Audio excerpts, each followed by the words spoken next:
صلوا علیہ وآلہ۔ صحیح بخاری حدیث نمبر 71۔ رسول اللہ صلی اللہ علیہ وسلم نے فرمایا، جس شخص کے ساتھ اللہ تعالی بھلائی کا ارادہ کرے اسے دین کی سمجھ عنایت فرما دیتا ہے، اور میں تو محض تقسیم کرنے والا ہوں، دینے والا تو اللہ ہی ہے، اور یہ امت ہمیشہ اللہ کے حکم پر قائم رہے گی، اور جو شخص ان کی مخالفت کرے گا انہیں نقصان نہیں پہنچا سکے گا یہاں تک کہ اللہ کا حکم قیامت آ جائے اور یہ عالم فنا ہو جائے۔ صحیح بخاری حدیث نمبر 72۔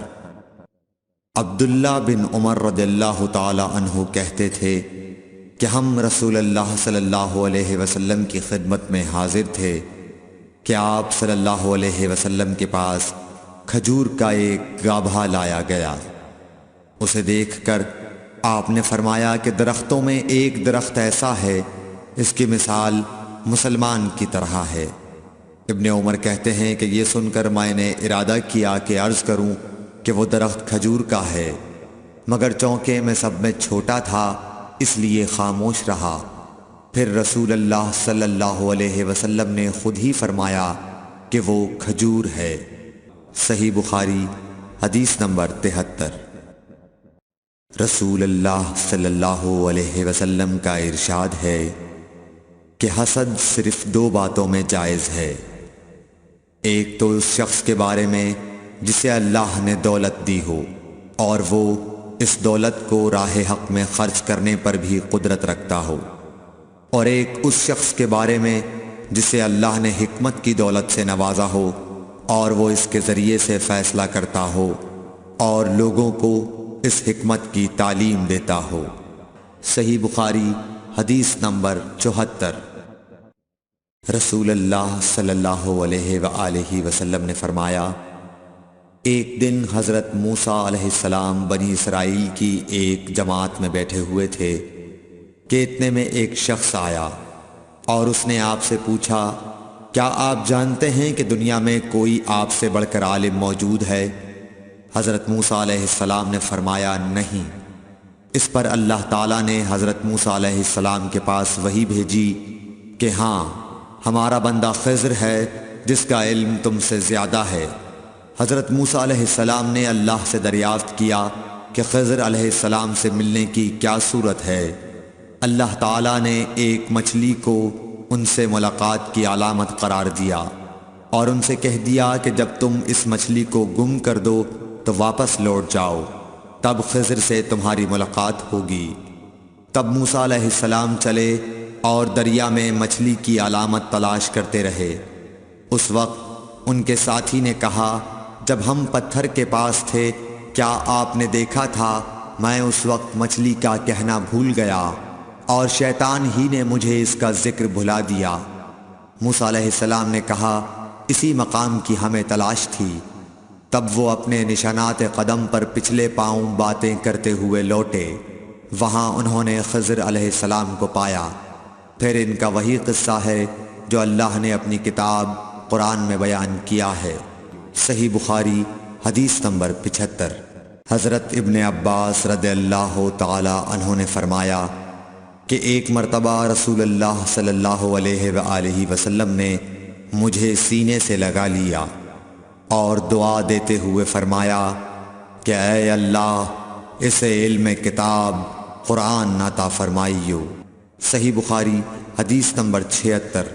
عبداللہ بن عباس رضی اللہ تعالی عنہ نے فرمایا کہ میں ایک مرتبہ گدھی پر سوار ہو کر چلا۔ اس زمانے میں میں بلوغ کے قریب تھا۔ رسول اللہ صلی اللہ علیہ وسلم منی میں نماز پڑھ رہے تھے اور آپ کے سامنے دیوار کی آڑ نہ تھی، تو میں بعض صفوں کے سامنے سے گزرا اور گدھی کو چھوڑ دیا۔ وہ چرنے لگی، جبکہ میں صف میں شامل ہو گیا، مگر کسی نے مجھے اس بات پر ٹوکا نہیں۔ صحیح بخاری حدیث نمبر 77۔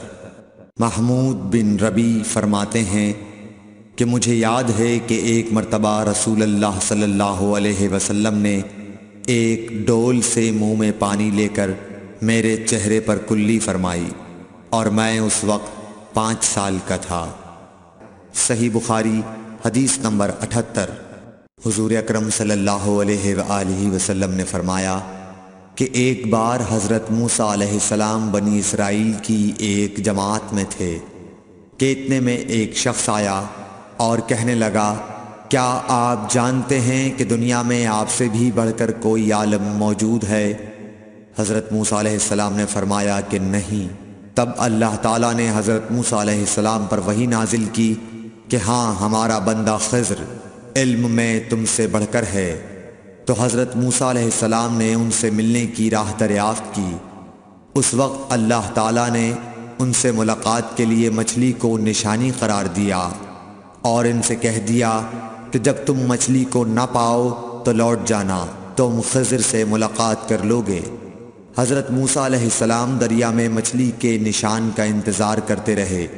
تب ان کے خادم نے ان سے کہا، کیا آپ نے دیکھا تھا کہ جب ہم پتھر کے پاس تھے تو میں وہاں مچھلی بھول گیا اور مجھے شیطان ہی نے غافل کر دیا؟ حضرت موسیٰ علیہ السلام نے کہا کہ ہم اسی مقام کے تو متلاشی تھے۔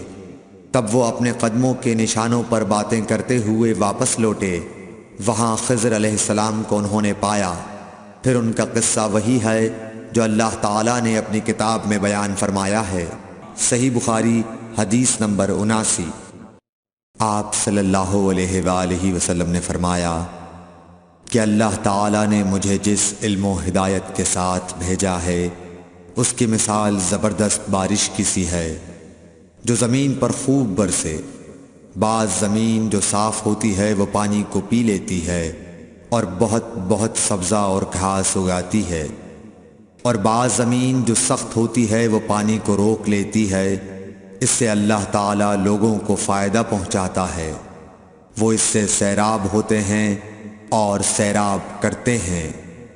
اور کچھ اور زمین کے بعض خطوں پر پانی پڑتا ہے جو بالکل چٹیل میدان ہوتے ہیں، نہ پانی روکتے ہیں اور نہ ہی سبزہ اگاتے ہیں۔ تو یہ اس شخص کی مثال ہے جو دین میں سمجھ پیدا کرے اور نفع دے۔ اس کو وہ چیز جس کے ساتھ میں مبعوث کیا گیا ہوں اس نے علم دین سیکھا اور سکھایا، اور اس شخص کی مثال جس نے سر نہیں اٹھایا یعنی توجہ نہیں کی، اور جو ہدایت دے کر میں بھیجا گیا ہوں اسے قبول نہیں کیا۔ صحیح بخاری حدیث نمبر 80۔ رسول اللہ صلی اللہ علیہ وسلم نے فرمایا، علامت قیامت میں سے یہ ہے کہ دینی علم اٹھ جائے گا اور جہل ہی جہل ظاہر ہو جائے گا، اور اعلانیہ شراب پی جائے گی اور زنا پھیل جائے گا۔ Thanks for watching. Don't forget to like, comment, share and subscribe to